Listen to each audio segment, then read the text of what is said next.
Welcome to the Rim Break Rodeo. We hope this video helps. You start by confirming RCS is active and you're in the Messages app where the conversation lives. Once confirmed, back up any messages you might need. Deletion is permanent on many implementations. Make sure you know whether your phone uses Google Messages, Samsung Messages, or Carrier RCS, because menus differ. Now open the conversation thread you want to remove and pause. This first step positions you at the exact spot to begin deletion actions without losing unrelated. Long press the specific message or the conversation preview to reveal the contextual menu. That's how you access delete controls.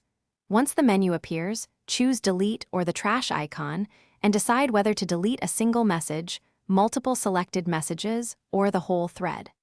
If prompted, consider server-side options such as remove for everyone.